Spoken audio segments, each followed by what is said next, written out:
Yeah, we're just simply ranking the Nintendo consoles on a tier list in particular. I prefer this sort of setup in general, and I think most of us do, and yeah, not really an introduction. Here we are. So the NES, first off, I think this is a super good console to this day. It's a fine piece of gaming console legends to stand, one of the most retro gaming consoles out there. But even if it is the oldest, this console is still great with that charm and other things to this very day. And I especially love this console for its games, such as Super Mario Bros. 1-3, Zelda 1 and 2, and Kirby's Adventure, of course. I just love both the challenges these games contain, yet how straightforward the controls are altogether, giving way to some of the most enjoyable games in Nintendo's entire franchise of video games out there. That's my pure joy with the NES to me, even if it may not appeal to everyone. It's a suitable console to kick off Nintendo's catalog of gaming consoles to come from here. But I think we'll go ahead and move on next to the SNES, and definitely a huge improvement from the NES. What can I say that makes the SNES amazing for its games? I can have a long list of games that really stand out here. Mario World, Link to the Past, Final Fantasy VI, Kirby Superstar, Chrono Trigger, Earthbound, Donkey Kong Country.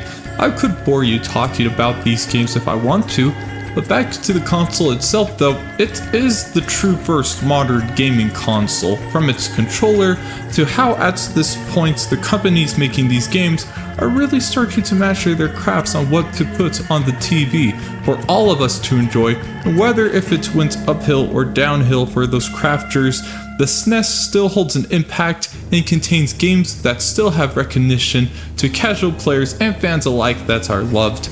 And really, what flaws do really show on the SNES? Okay, so next, the Nintendo 64. So, I think beyond it being less powerful than the PlayStation 1, this is the one to push 3D gaming even more, I'd say. It didn't push it as a gimmick of sorts, as a cool new thing, but ended up taking advantage on the third dimension for games like Mario 64 and Ocarina of Time to feel more open in its worlds, a task to explore and discover rather than to get to the flagpole at the end of the level. The controller, despite being a little faltered, still gave way with the joystick. To truly support the usage of this new playstyle, gaming companies had to get used to, for not every game from third-party developers are great like Castlevania 64, but that part doesn't even matter when games like Majora's Mask, Super Smash Bros., the legendary rare games like GoldenEye, Banjo and Kazooie, and Killer Instincts, all of which holding a strong collection of games in the Nintendo 64. And of course, I need to mention the support for 4-player modes coming in, making games like Mario Kart 64 a blast to play with friends in the same room. With what choices Nintendo made to the Nintendo 64 that gave it some flaws, I think ended up paying off in the long run to some more fantastic games to play. Truly the beauty of the Nintendo 64, I and you could truly say. Beyond that, I think I don't have a lot to really complain about other than just some easily praisable things with this. Okay. Next, some of you might get mad about this one. I think the GameCube in general is the least experienced game console I've had, but that's not to take down my thoughts going in the whole though. There are some great games on the GameCube still, those being Melee, The Wind Waker, Animal Crossing, Metroid Prime. Of course the GameCube controller is up there for being great, but that's just me beating a dead horse from my same praises from before. I guess my iffy take is that it sort of continues the good things from the previous consoles, and while still being great, it's not really moving from that elevation any higher, which isn't a bad thing, but I just don't have a personal connection to the GameCube unlike the other consoles, where it's not enough for me to call it one of Nintendo's best consoles out there. I think it especially suffers just because I think Nintendo doesn't give attention about it, where the only time I'm really knowing about the GameCube is from fans alike. Still, the GameCube does what it should without showing some total yikes. I'm just gonna prefer the other consoles from where I stand. Okay, so we obviously have the Wii next. So with the Nintendo Wii, I'm a little bit mixed with this one. I mean, the thing that gets to me is that some games aren't great for the motion controls, and especially where most newer games these days aren't preferring it. Like, it just makes me partially think about the Wii being the king of gimmicks.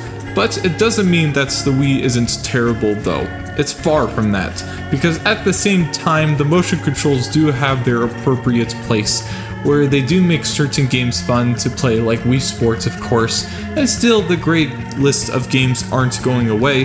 Mario Galaxy 1 and 2, Twilight Princess, Mario Kart Wii, Brawl. There's more main games I haven't played from the Wii yet, but I think it does show some interesting ideas on what video games can do.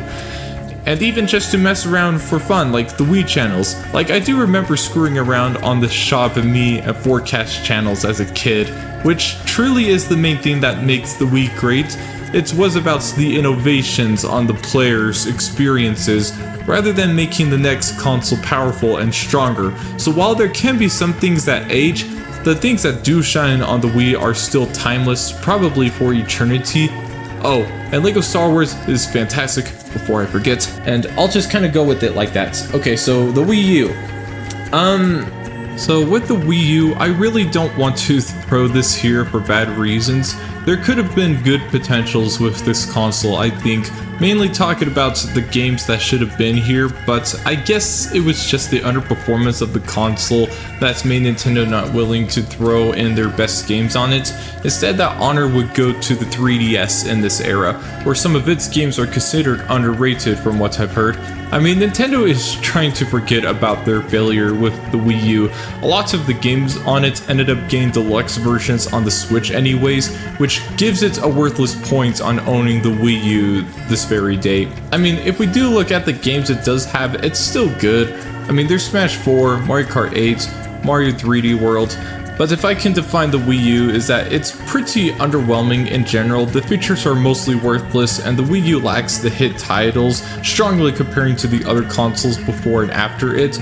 And that summarizes my choice to put the Wii U in the B tier, unfortunately.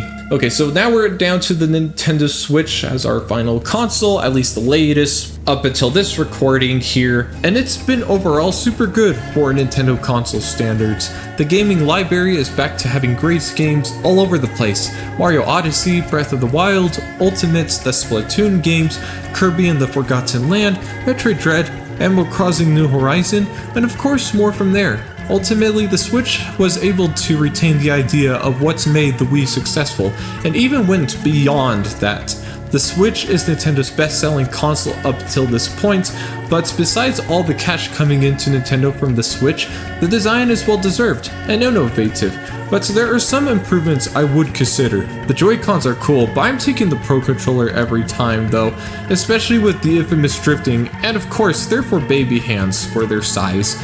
Plus, I feel like the hardware is starting to become dated around this time, where the graphics in some games look kind of dull, and there are some performance issues here and there, which does hurt the console for A tier, but regardless, this is the right move for Nintendo at this point, and I'm excited for their next console. Just imagining where does Nintendo go from here? Yeah, here's the finished tier list. So, do you like it?